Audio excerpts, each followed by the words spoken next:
Hello friends, আজকে আমি আপনাদের দেখাবো কিভাবে একটি সিনেমেটিক টেক্সট ইফেক্ট তৈরি করতে হয় অ্যাডোবি প্রিমিয়ার প্রো সাহায্যে। এটি আপনারা ওয়েডিং, মিউজিক ভিডিও কিংবা শর্ট ফিল্ম, নাটক, মুভি যেটাই বলেন না কেন সকল কাজে ইউজ করতে পারবেন। সো জাস্ট আমি প্রথমে প্রিমিয়ার প্রোতে ঢুকে প্রজেক্টের নাম দিয়ে দেবো। সো আপনারা প্রিমিয়ার প্রোতে ঢুকবেন, ঢোকার পরে যে কোনো একটি নাম দিয়ে দিবেন। সো দেখেন আমি এখানে কিন্তু সিনেমেটিক ট্রেইলার এরকম কিছু দিয়ে দিলাম। যাই হোক, দিয়ে দেওয়ার পরে ওকে দেবো। তারপরে এখানে জাস্ট কন্ট্রোল এন প্রেস করব। সো এখানে প্রথমে একটি প্রজেক্ট নিতে হবে, বা আমি রাইটে ক্লিক করেও নিতে পারি, অথবা কন্ট্রোল এন দিয়ে জাস্ট 25 FPS এর একটি প্রজেক্ট নিয়ে নিলাম। সো তারপরে আমি জাস্ট টেক্সটে যাব। সো টেক্সটে যাওয়ার পরে এখানে আমি আমার মন মতো লিখে দেবো আমার যা যা দরকার। সো যেহেতু আমি একটি ওয়েডিং টেইলার বানাইতেছি, জাস্ট আমি এখানে ওয়েডিং টেইলারটা লিখে দিলাম। সো লিখে দেওয়ার পরে তারপরে জাস্ট দেখেন ওয়েডিং টেইলার, এইভাবে করে আমি ওয়েডিং টেইলার লিখে দিলাম। তারপরে এখানে সিনেমেটিকের জন্য এখানে কিন্তু আমার ছোট বড় করতে হবে।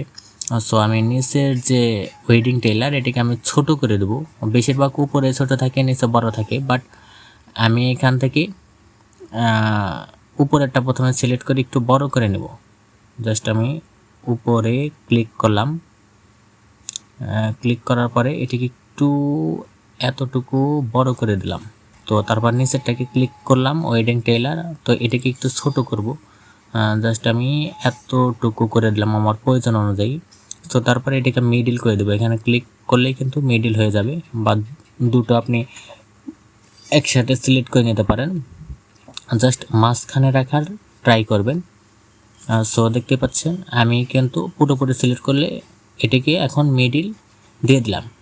তো দিয়ে দেওয়ার পরে এটি কিন্তু মিডল এসেছে। এখান থেকে চাইলে আমি ফন্টটা চেঞ্জ করতে পারি, বিভিন্ন ধরনের এখানে সাইডে বা আমি নিয়ে দেখতে পারি। যাই হোক, মোটামুটি হয়েছে। তো এটা আমার মিডিল হয়ে গেছে। সো এখন আমি মোটামুটি এটি কিন্তু আমার টেক্সটে লেখা শেষ। সো লেখা শেষ হওয়ার পরে আপনি কি করবেন, জাস্ট এখানে আমার কিছু ইম্পোর্ট করতে হবে। দেখেন এখানে আমার কিছু দেওয়া আছে, অর্থাৎ ব্যাকগ্রাউন্ড দেওয়া আছে, টেক্সচার আছে। সো এগুলো জাস্ট আমি এখানে ইম্পোর্ট করলাম। সো ইম্পোর্ট করার পরে দেখেন এখানে আমি এক এক করে এগুলোর কাজ করব। যেমনটি আপনারা কিন্তু শুরুতে দেখতে পেয়েছেন টেইলারের। সো এখান থেকে আমার এক এক করে কাজ করতে হবে। প্রথমে আমি টেক্সটটাকে, সো টেক্সট যেহেতু 2 নাম্বার লেয়ারে আছে অলরেডি, তো না থাকলে আপনারা উপরে উঠিয়ে দেবেন। এখানে ফায়ারের যে এখান থেকে যে টেক্সচারটাকে এটি নিচে বসিয়ে দেবেন। তো নিচে বসিয়ে দেওয়ার পরে এখানে কিন্তু আপনি কোনো চেঞ্জ দেখতে পারবেন না। সো এখানে আপনাকে একটি ইফেক্ট অ্যাপ্লাই করতে হবে।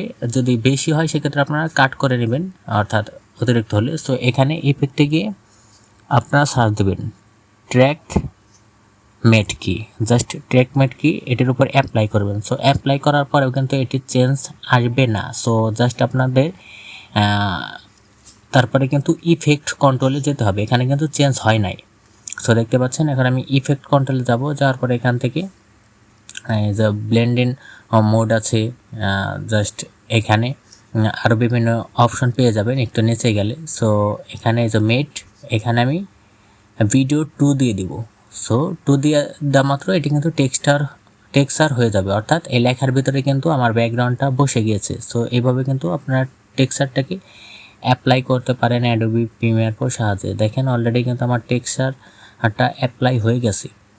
সো অ্যাপ্লাই হয়ে যাওয়ার পরে তারপরে এখানে কিন্তু আমার আরও কিছু ব্যাকগ্রাউন্ড আনতে হবে। প্রথমে আমি এই দুইটি সিলেক্ট করে এটিকে নেক্সট করে একটি সিকোয়েন্স করে নিব।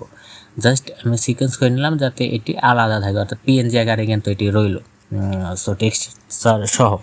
সো অবশ্যই এটি এখন আমি একটি স্কেল অ্যাপ্লাই করব। এখানে একটু ডাউন করে দেবো, 100% আছে, এখান থেকে আমি একটু কম করে দেবো, অর্থাৎ এটি যাতে ছোট থেকে বড় হয়। একটু ক্লিক করে এবং একটু দূরে গিয়ে এটিকে আমি বাড়িয়ে দেবো মোটামুটি এতটুকু। ওকে, জাস্ট এখন এটাকে শেষে দিয়ে দেবো। তারপর প্রথম অপশন ক্লিক করে আমি স্মুথ করার জন্য এখানে ইজ আউট করে দেবো এবং শেষে কিন্তু ইজ ইন করে দেবো, তাহলে কিন্তু এটি আরও স্মুথ হবে। এখন যদি আমি একটু প্লে করে দেখাই, দেখেন এখানে কিন্তু একদম স্মুথভাবে এটি ওপেন হচ্ছে। সো মোটামুটি এতটুকু কাজ শেষ। এখন বাকি যে ইফেক্টগুলো আছে সেগুলো কিন্তু আমাকে অ্যাপ্লাই করতে হবে। সো এটিকে আমি মোটামুটি 3 নাম্বার যে ফ্রেম আছে বা সেখানে বসিয়ে দিলাম। বসিয়ে দেওয়ার পরে এখানে ফায়ার আছে, তারপর ফায়ার ব্যাকগ্রাউন্ড আছে, জাস্ট এগুলো কিন্তু আমি স্মোক আছে এক এক করে অ্যাড করব। তো প্রথমে আমি ফায়ারটাকে এখানে অ্যাড করলাম। সো অ্যাড করার পরে আমার অতিরিক্ত অংশটা কেটে দিতে হবে। জাস্ট মোটামুটি প্রথমে আমি এখান থেকে জাস্ট ফায়ারের পরিবর্তে এইটা আনলাম, ফায়ার ব্যাকগ্রাউন্ড আনলাম। যাই হোক, ফায়ার ব্যাকগ্রাউন্ড আনার পরে অতিরিক্ত যতটুকু আছে ততটুকু কিন্তু কেটে দেবো। এখন জাস্ট রেজার টুল দিয়ে এভাবেই কেটে দিলাম। সো কেটে দেওয়ার পরে এখন আমার কাজটা হলো এখানে আরও কিছু ইফেক্ট আছে, সেগুলো আমাকে অ্যাপ্লাই করতে হবে। সেগুলো আমি এক এক করে আনবো। এখন আমি এই যে এই ফায়ারের যে ইফেক্টটা আছে এটিকে আনতে পারি। সো এটির জাস্ট আমি ভিডিওটা আনবো, অডিওটা আমার দরকার নেই। সেই জন্য আমি জাস্ট ভিডিওতে সিলেক্ট করে ভিডিওটি আনলাম। তো আনার পরে সো এখানে কাট করে দিলাম। অতিরিক্ত যতটুকু আছে ততটুকু আমার দরকার নেই, এজন্য কাট করে দিলাম। তো কাট করার পরে এখন মোটামুটি এখন কিন্তু কোনো চেঞ্জ আপনারা দেখতে পাচ্ছেন না। সো এখানে কিন্তু কিছু কাজ করতে হবে। সো কাজটি করলে তবেই চেঞ্জ আসবে। মোটামুটি এখন এই তিনটা কিন্তু বসানো হয়ে গেছে। সো আমি এখানে 2 নাম্বারে সিলেক্ট করে এখানে জাস্ট স্ক্যান করে দেবো। সো স্ক্যান করে দিলে মোটামুটি কিন্তু এখন চেঞ্জ এসে গেছে। সো তারপরেও আরও কিছু কাজ রয়েছে চেঞ্জ আসার পরেও, যেহেতু আর একটা ইফেক্ট বাদ রয়েছে, এখানে স্মোক আছে, সেটিকেও আমি অ্যাপ্লাই করব। মোটামুটি এতটুকু হয়েছে। যাই হোক, প্রফেশনাল একটি লুক কিন্তু চলে এসেছে, আপনারা দেখতে পাচ্ছেন। এখন যদি আমি দেখাই, কন্ট্রোল এস দিয়ে জাস্ট আমি সেভ করে নিলাম, মানে আমি এটিকে রেন্ডার করে রাখি, অনেক সময় এটা আমার কাজে লাগতে পারে। সো আমি জাস্ট এটাকে রেন্ডার করে রাখলাম। দেখেন সেকেন্ডের ভিতরে আমার কিন্তু রেন্ডারটা হয়ে গেছে।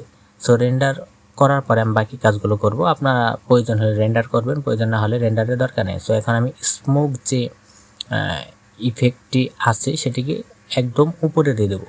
সো উপরে জাস্ট আমি যেহেতু অডিও মানে ভিডিওটা আনবো, অডিও নেব না, সো এতটুকু রাখলাম। রাখার পরে এখন সেটিকে একটু বাদ দেবো এবং প্রথম থেকে বাদ দেবো। মোটামুটি শেষের 1 সেকেন্ড 2 সেকেন্ড এরকম করে বাদ রাখবো। জাস্ট এখান থেকে এতটুকু আমি ডাইনে দিয়ে দিলাম এবং ডাইন থেকে রেজার টুল দিয়ে কেটে দিলাম, অর্থাৎ 2 সাইডে যাতে সমান থাকে, মানে অর্থাৎ বামে এবং ডাইনে মোটামুটি যাতে একটু খালি থাকে। সো এখন মোটামুটি হয়ে গেছে। এখন আমি 3 নাম্বার লেয়ারে সিলেক্ট করলাম, অর্থাৎ টেক্সট যে ইটি আছে, এখানে আবার আমি টেকমেড যে ইফেক্টটি আছে সেটি কিন্তু অ্যাপ্লাই করার পরে এখানে আমি এখানে চেঞ্জ করে 4 দিয়ে দেবো। সো 4 দিয়ে দেওয়া মাত্র এখন কিন্তু একটি প্রফেশনাল চেঞ্জ হয়ে গেছে এবং এটি কিন্তু একটি টেইলার হয়ে গেছে। সো জাস্ট এখানে আমি মেট লেয়ার, এখানে 2 নাম্বার অপশনটি সিলেক্ট করে দিলাম। দেখেন এখন কিন্তু আমার টেইলারটি হয়ে গেছে। সো এখন যদি আমি একটি ব্যাকগ্রাউন্ড মিউজিক দিয়ে দিই তাহলে কিন্তু আমার টেইলারটি পরিপূর্ণ হয়ে যাবে। সো আশা করি ভিডিওটি আপনাদের উপকার এসেছে।